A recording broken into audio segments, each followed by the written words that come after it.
जाता कि हमारे दादा की आत्मा को परलोक में शांति मिल जाएगी। ये तिथि मुबारकबाद हो। इस दिन हमारे दादा संसार को छोड़कर गए, उनको निश्चय ही स्वर्ग में, वैकुंठ में, परलोक में अच्छा जगह मिले। और अगर कोई कमी कसर रहे तो हर साल लोग पुण्यतिथि मनाकर दान पुण्य वगैरह भोजन भंडारा करते रहते। संतों महापुरुषों के पुण्यतिथि का इतिहास, इनका सिस्टम तरीका अलग होता है। इनके लिए हमको आपको कोई प्रार्थना नहीं बल्कि अपने लिए प्रार्थना करनी पड़ती। ये स्वयं ही मुक्ति के दाता बनकर धरती पर जन्म लेते, उनके लिए हम आप क्या प्रार्थना करेंगे।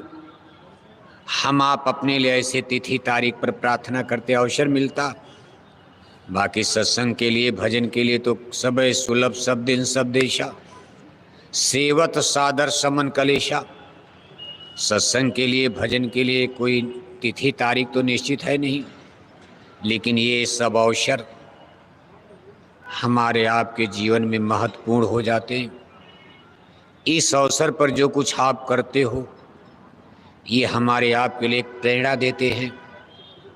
और महापुरुषों का इतिहास, उनके जीवन का संघर्ष, जीवों के प्रति उनकी उदारवादी भावना, जीवों के लिए उन्होंने किस तरह से संघर्ष किया, कष्ट क्लेश उठाए, ये सारी चीज़ें ऐसे अवसर पर सामने नाचती हैं।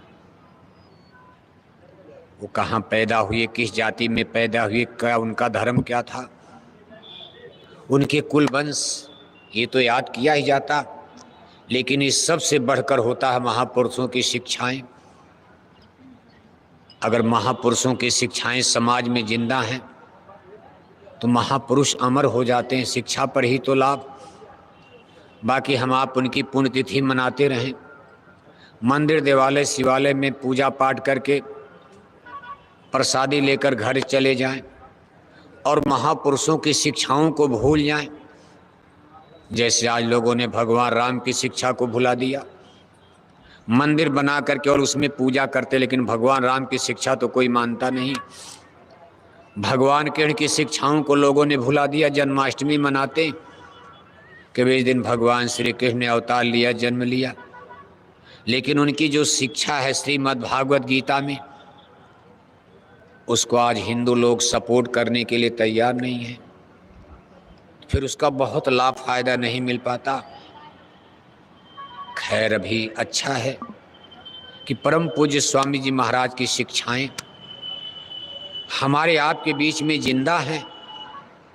ये नहीं कि हम लोग केवल मंदिर देवालय शिवालय की पूजा में लग गए। खतरा इसी बात का होता, जैसे सत्संग बंद हो जाए, लोग कहेंगे चलो बस मंदिर में पूजा करो, प्रसाद लेकर सीधे घर चलो, हो गया काम, तो महापुरुषों की शिक्षाएं खत्म हो जाएंगी। अगर ये सत्संग खत्म हो गया और लोग जैसे अयोध्या जाते हैं, काशी जाते हैं, काशी में भगवान विश्वनाथ के मंदिर में, अयोध्या में भगवान श्री राम के मंदिर में जो अभी ताज़ा ताज़ा बना, उसके पहले भी था, लोग वहाँ सरजू मैया में नहाते हैं, गंगा में नहाते हैं, मंदिर में जाकर प्रसाद चढ़ाते हैं, फिर प्रसाद लेकर घर चले जाते हैं। सत्संग वहाँ नहीं है। इसलिए भगवान राम की शिक्षा, भगवान शंकर की शिक्षा, भगवान कृष्ण की शिक्षाओं को हिंदू धर्म ने भुला दिया। इसीलिए हिंदू धर्म का पतन हो रहा, पतित होता जा रहा। अगर यही स्थिति यहाँ भी मान लो बन जाए कि हम लोग सत्संग वत्संग करना बंद कर दें और इस पुण्यतिथि पर लोग आएं, मंदिर में पूजा करें, चढ़ावा चढ़ा दें और मंदिर से प्रसादी लेकर अपने घर चले जाएं और कह दें भाई मंदिर के देवता ने एक मनोकामना हमने मनौती मान दिया, तो समझ लो गुरु महाराज की शिक्षाएं खत्म हो जाएंगी। फिर उसी तरह से जैसे सब धर्म में बिगाड़ आ गया, अपने जय गुरुदेव मिशन में भी बिगाड़ आ जाएगा। इसलिए मंदिर देवालय समाधि प्रतीकात्मक बनाए जाते हैं, ये महापुरुषों के सम्मान में बनाए जाते हैं। जैसे अपने माता पिता का भी फोटो लेकर आप अपने घर में दीवार में बैठक में टांग देते हो, सुबह नहाकर आप फूल माला चढ़ाते हो, कौन मना करेगा। भाई माता पिता तो मर गए, फिर भी उनकी नकली कागज की फोटो घर में रखकर तमाम लोग उस पर फूल माला चढ़ाते, भाई पूजा करते। कितने लोग उनकी भी समाधि घर में या खेत में बना लेते, उस पर फूल माला चढ़ाते, दिया जलाते। महापुरुषों का स्कोप दायरा बड़ा होता, विस्तृत होता। वो एक घर और परिवार के लिए, जाति के लिए नहीं जीते हैं, वो सारी मानव जाति के लिए जन्म लेते हैं, सारी मानव जाति के लिए जीते हैं, मरते हैं, कष्ट और क्लेश उठाते। इसलिए उनको जमाना पूछता, इसलिए उनका चिन्ह बड़ी जगह में होना, क्योंकि बहुत लोग आएंगे। माता पिता के लिए केवल घर वालों को पूजा करनी, कोठरी में फोटो रख दोगे, घर के बेटा बेटी नाती पोता पूजा करेंगे, पूरा टोला मोहल्ला गांव पूजा करेगा। अरे आपके माँ बाप है, आपको जमीन दिया, कार दिया, मकान दिया, कोठी, अभी आप पूजा करो, गांव को क्या दिया। लेकिन स्पिरिचुअल पावर महामानव महापुरुष समाज को देते। राम ने दिया, कृष्ण ने दिया, कबीर नानक ने दिया। आज उसी परंपरा में गुरु महाराज ने जमाने को दिया।